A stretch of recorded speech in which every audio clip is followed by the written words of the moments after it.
नमस्कार फ्रेंड्स, जय हिंद। मेरा नाम है प्रीतेश जोशी और आप सभी का स्वागत है भारतीय इतिहास यानी इंडियन हिस्ट्री की इस बड़े इंटरेस्टिंग सेशन की तरफ। साहब, भारतीय इतिहास की ये जो भारतीय राष्ट्रीय आंदोलन है, इसकी जो है वो धीरे धीरे हम चल रहे हैं आज़ादी की तरफ।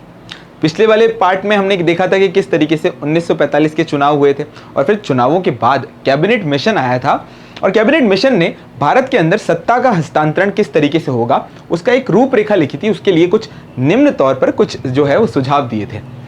अब देखते हैं साहब, भारतीय राष्ट्रीय आंदोलन के इस अंक में हम क्या समझेंगे। हम देखेंगे कि किस तरीके से कैबिनेट मिशन के प्लान के अंतर्गत एक मुख्य बात रखी गई थी, जो कि थी एक अंतरिम सरकार का गठन। तो हम अंतरिम सरकार के बारे में देखेंगे कि साहब किस तरीके से वाइसरॉय जो है वो जवाहरलाल नेहरू को आमंत्रित करते हैं कि आप आकर एक अंतरिम सरकार बनाओ, पर मुस्लिम लीग जो है वो किस तरीके से उसके अंदर अड़ंगे डालती है, इनके ऊपर चर्चा करेंगे। उसके बाद हम देखेंगे एक ऐसा इंपॉर्टेंट घटना जिसे हम जानते हैं साहब एटली घोषणा के तौर पर, एटली घोषणा, कि किस तरीके से अब जो है प्रधानमंत्री एटली द्वारा घोषणा कर दी जाती है। कौन से प्रधानमंत्री? इंग्लैंड के प्रधानमंत्री, यूके के प्रधानमंत्री एटली द्वारा जो है वो घोषणा कर दी जाती है कि अब भारत को आज़ाद कर दिया जाएगा साहब 1948 तक आते आते।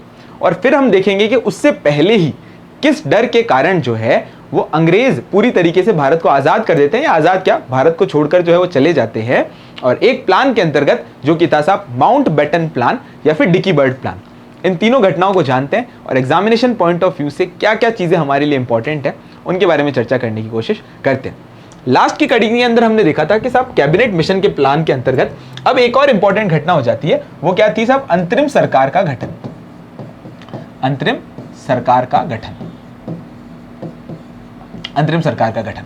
इस अंतरिम सरकार के अंतर्गत कैबिनेट मिशन में कहा जाता है कि साहब 6 सीटें जो है वो तो कांग्रेस को मिल जाएंगी और साथ साथ में 5 सीटें जो है वो मुस्लिम लीग को मिल जाएगी, मुस्लिम लीग को मिल जाएंगी। ये सारी की सारी बातें हमें यहां पर देखने को मिलती है। ठीक है भाई। अब दूसरी बात, मुस्लिम लीग को इससे बहुत ज्यादा परेशानी थी। क्यों? क्योंकि एक तो अंतरिम सरकार के अंदर इनको बहुमत नहीं थी, और दूसरी बात जो संवैधानिक सभा बनाने की बात की गई थी, जो संवैधानिक सभा बनाने की बात की गई थी, उसके अंदर भी संवैधानिक सभा बनाने की बात की गई थी, उसके अंदर भी अब हमें क्या देखने को मिलता है साहब? अब हमें देखने को मिलता है कि उस संविधान सभा के गठन की वजह से भी मुस्लिम लीग को बहुत ज्यादा परेशानी हो रही थी। उनको लगा साहब वहां पर भी बहुमत नहीं होगी तो हम अपना मन पसंदीदा संविधान जो है वो नहीं बना पाएंगे। अब मुस्लिम लीग लगता है कि साहब जब कुछ नहीं हो रहा है तो क्या करो साहब, अपने सांप्रदायिक दंगे फैलाओ। और वो जो है मुस्लिम लीग वाले जो लोग हैं वो एक सीधी कार्रवाई दिवस या फिर डायरेक्ट एक्शन डे, इसको भी देख लेते हैं साहब, सीधी कार्रवाई दिवस या फिर सीधी कार्रवाई हेतु सीधी कार्रवाई दिवस, या फिर जिसे अपन कहते हैं साहब direct action day. Direct action day जो है वो रख देते हैं। कितनी तारीख को साहब? 16 अगस्त 1946 को। 16 अगस्त 1946 को जो है वो डायरेक्ट एक्शन डे की मांग करते हैं। और ये डायरेक्ट एक्शन डे के अंदर होता क्या है? इसके अंदर भारत के अंदर जितने भी भारत की कई सालों से जो सहिष्णुता थी, कई सालों से जो भारत की एकी थी, उसको तोड़ने के लिए सांप्रदायिक दंगे जो है वो फैला दिए जाते हैं। सांप्रदायिक दंगे जो हैं वो पूरी तरीके से भारत के अंदर फैला दिए जाते हैं। अब देखो भाई क्या हुआ, भाई समस्या यहीं उत्पन्न हो गई। क्यों? क्योंकि अब जो था भारत के अंदर एक तो अंग्रेज धीरे धीरे जा रहे थे, भारत के अंदर कोई सरकार नहीं थी, और हमें यहां पर देखने को मिल रहे थे कि हिंदू मुस्लिम झगड़े जो थे, दंगे जो थे, वो दिन ब दिन बढ़ते जा रहे थे। और इसके पीछे डायरेक्ट हाथ हमें देखने को मिलता है साहब मुस्लिम लीग का। क्वेश्चन कौन कौन से बनेंगे साहब? एक तो अंतरिम सरकार का गठन, कितनी सीटें, और डायरेक्ट एक्शन डे मुस्लिम लीग ने जो है वो कब रखा? तो अपन देख सकते हैं साहब 16 अगस्त 1946। इस दिन हुए क्या? तो भैया सांप्रदायिक दंगे हुए। कई तरीके से जो कम्युनल राइट्स थे वो पूरे के पूरे भारत के अंदर हमें देखने को मिलते हैं। तो कॉन्सेप्ट समझ गए भैया पिछली क्लास से, ये क्लास जो है वो किस तरीके से जुड़ी हुई है। अब आगे बढ़ते हैं साहब अंतरिम सरकार की बात। अंतरिम सरकार का गठन हो जाता है। शुरुआत में तो मुस्लिम लीग जो थी उस अंतरिम सरकार का हिस्सा नहीं बनती है। बाद में हमें देखने को मिलता है कि किस तरीके से मुस्लिम लीग जो है वो इस अंतरिम सरकार का हिस्सा बन जाती है। और साहब मुस्लिम लीग जो पहले इस अंतरिम सरकार का पार्ट ही नहीं बनना चाह रही थी, पूरी तरीके से इसको इग्नोर कर रही थी, इसका विरोध कर रही थी, वो पार्ट बनती क्यों है? क्या भारत की ग्रोथ और डेवलपमेंट के लिए? तो आंसर होगा भैया बिल्कुल भी नहीं।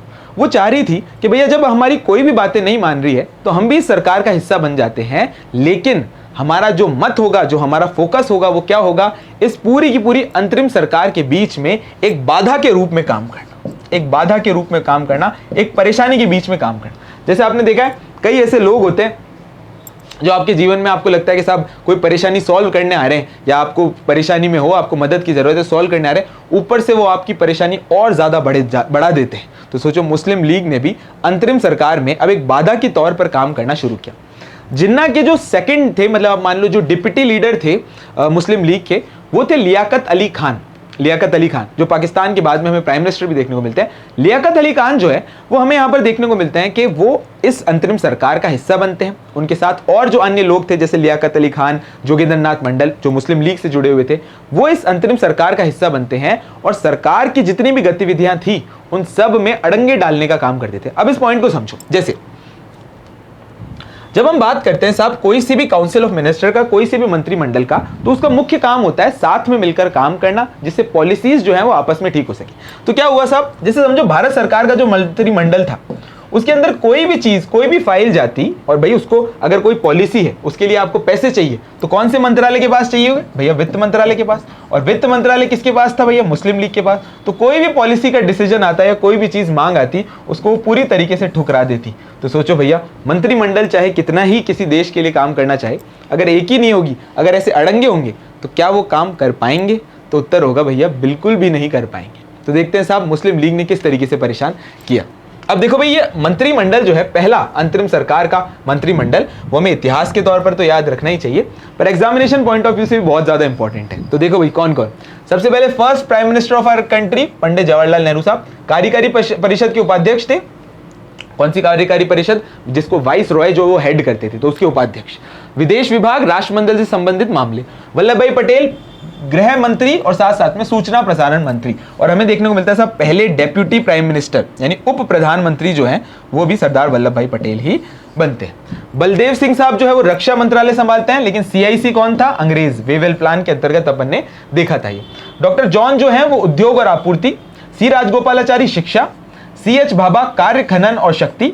राजेंद्र प्रसाद खाद्य और कृषि। ये राजेंद्र प्रसाद वही हैं जो हमारी संविधान सभा के अध्यक्ष बनेंगे और भारत के पहले राष्ट्रपति के तौर पर देखे जाएंगे। चीजें याद करते चलो भाई। असफ अली रेलवे के जो है वो मंत्री बनते हैं। जगजीवन राम जो है वो श्रम मंत्री बनते हैं। ये आ गए साहब लियाकत अली खान साहब। ये फोटो भी आपको दिख रही है ना, ये लियाकत अली खान की है, जो कि वित्त विभाग संभालते हैं। टीटी चुंद्रीगढ़ जो है वो वाणिज्य संभालते हैं। अब्दुल नब नश्तर जो है वो संचार संभालते हैं। गजानफर अली खान जो है वो आपका स्वास्थ्य, और जोगेंद्र नाथ मंडल जो है वो आपका विधि मंत्री यानी जो लॉ मिनिस्टर होता है उसके तौर पर बैठते हैं। अभी जोगेंद्र नाथ मंडल जो है ये मुस्लिम लीग के बड़े समर्थक थे और मुस्लिम लीग के मेंबर भी थे, और बाद में जब पाकिस्तान बनता है ना, तब ये जोगेंद्र नाथ मंडल की जो स्थिति होती है, बड़ी दयनीय स्थिति, इनको पाकिस्तान को छोड़कर जाना पड़ता है और इनकी भी हालत जो है वो एक ऐसे अविश्वास पात्र आदमी के तौर पर हो जाती है जिसने अपने जीवन में विश्वास करने की एक बहुत बड़ी गलती करी।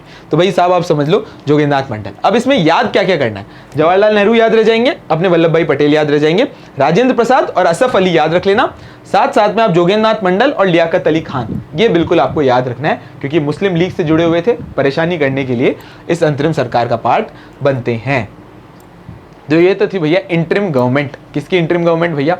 भारत सरकार की पहली इंटरिम गवर्नमेंट, जिसकी बात जो है वो वेवेल प्लान में थी, जिसकी बात जो थी वो कैबिनेट मिशन के अंतर्गत थी। तो ये भी आपको ध्यान रखने वाली बात है। अब चलते हैं और बात करते हैं साहब एक ऐसी घोषणा की। अंग्रेजी सरकार जो है यानी इंग्लैंड में बैठी जो सरकार है, उस समय पर प्राइम मिनिस्टर थे कौन? जिनका नाम है साहब एटली।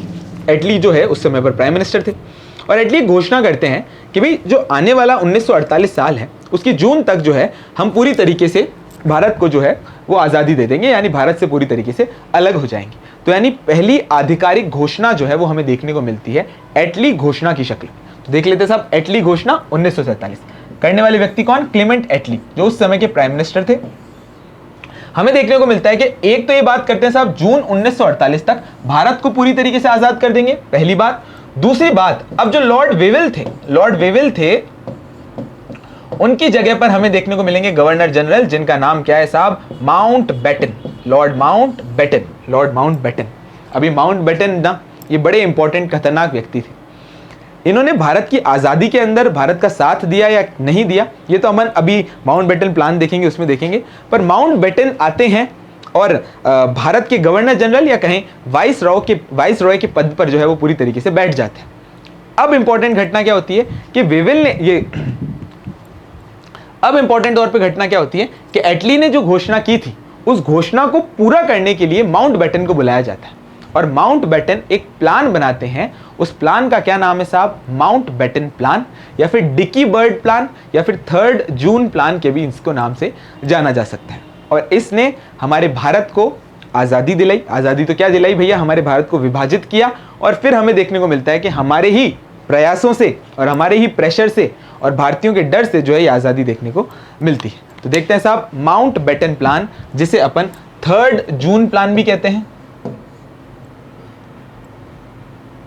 3 जून प्लान भी कहते हैं और साथ साथ में इसको डिकी बर्ड प्लान भी कहते हैं। क्वेश्चन में कई बार आया सब डिकी बर्ड प्लान कौन सा? डिकी कौन थे साहब? डिकी जो है वो माउंटबेटन का पूरा नाम था। अब इस प्लान के अंतर्गत हुआ क्या? इस प्लान के अंतर्गत भारत को अब 2 उपनिवेशों में यानी डोमिनियन के अंदर जो है वो डिवाइड कर दिया जाएगा, पहली चीज। और साथ साथ में हमें ये देखने को मिलेगा कि भारत का जो विभाजन होगा उसके लिए एक आयोग बनाया जाएगा, एक ऐसे व्यक्ति द्वारा जो भारत में कभी आए नहीं, जो भारत के बारे में जानते ही नहीं, जो भारत की सामाजिक, धार्मिक, राजनीतिक, आर्थिक स्थिति से पूरी तरीके से परिचित ही नहीं थे।